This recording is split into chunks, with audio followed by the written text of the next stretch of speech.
తత్వాధికా తత్వమయీ తత్వమర్థస్వరూపిణి సామగాన ప్రియా సౌమ్య సదాశివకుటుంబిని.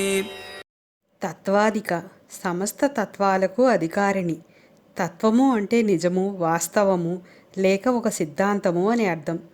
తత్వముగా చెప్పబడు వానికి అతీతముగాను అధికముగాను ఉండేది అమ్మవారు. అంటే అమ్మవారి యందు ఈ తత్వాలన్నీ చెల్లుతాయి కానీ అమ్మవారు ఈ తత్వాలకు పరిమితమై వీటిలో ఇరుక్కోదు, వీటికి అతీతంగా ఉంటుంది.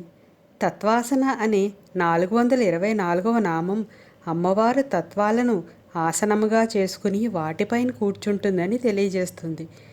తనలోనికి లీనం కాబడి తన నుండి వ్యక్తం కాబడే బ్రహ్మాండానికన్నా అధికంగాను అతీతంగాను ఉండేది అని ఈ నామానికి అర్థం.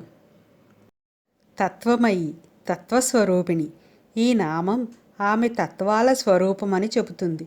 ఈ సహస్రనామంలోని వివిధ నామాల ద్వారా ఆమె బ్రహ్మముగా నిరూపించబడింది. బ్రహ్మము యొక్క ప్రాథమిక లక్షణం సర్వవ్యాప్తి. తత్వాలు ప్రకృతికి సంబంధించినవి. ఆమె బ్రహ్మము మరియు ప్రకృతి రెండూ కాబట్టి ఈ నామం ఆమె తత్వాల యొక్క వ్యక్తిత్వము అని చెబుతుంది. మునుపటి నామం ఆమె తత్వాలకు అతీతమైనదని చెప్పింది.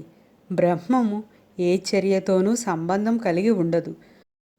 మునుపటి నామం ఆమెను బ్రహ్మముగా పరిగణించి ఆమె యొక్క తత్వాలకు అతీతమైనది అని చెబుతుంది. మరియు ఈ నామం ఆమెను ప్రకృతిగా పరిగణిస్తూ ఆమె తత్వాల స్వరూపం అని చెబుతుంది.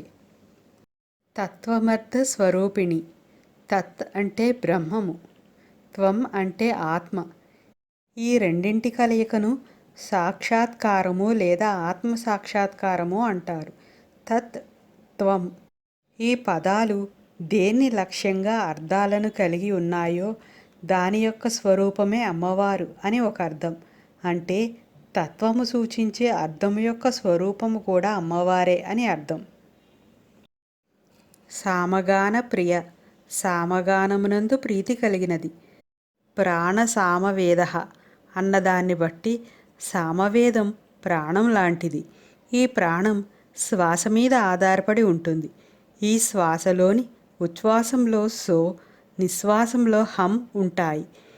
ఈ ఉచ్ఛ్వాస నిశ్వాసాత్మక శ్వాసలలో సోహం అనే గానమే సామవేదం. ఇది ప్రతి జీవిలోనూ నిరంతరం జరుగుతూ ఉంటుంది. ఈ సామగానం ఆ జీవి ప్రమేయంతో జరిగేది కాదు. జీవుల వెనుక ఉన్న అమ్మవారి అనుగ్రహం వల్ల, అనురాగం వల్ల సామవేదం సూచించే ఈ సామగానం జరుగుతోంది. కాబట్టి అమ్మవారు సామగాన ప్రియ. సౌమ్య, సౌమ్య స్వభావము కలిగినది. సౌమ్య అనే పదము సోమ సంబంధమైనదిగా కూడా చెప్పుకోవచ్చును.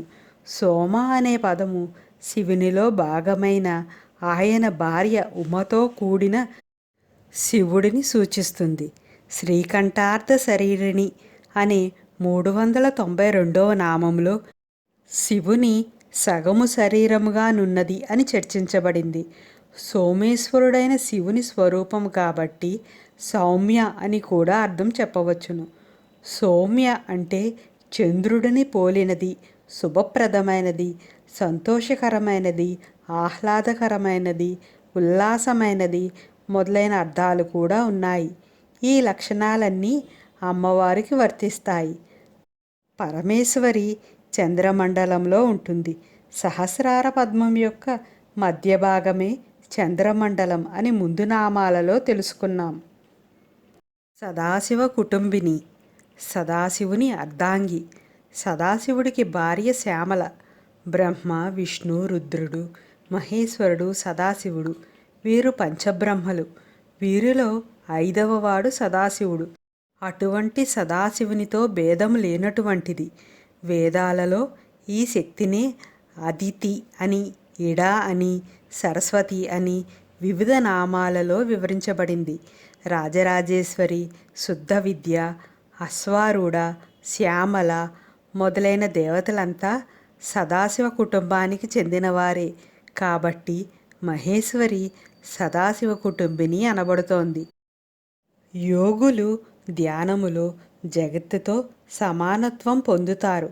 అహం ఇదం అంటే ఈ జగత్తంతా నేనే అనే స్థాయికి చేరుకోవడమే సదాశివతత్వం.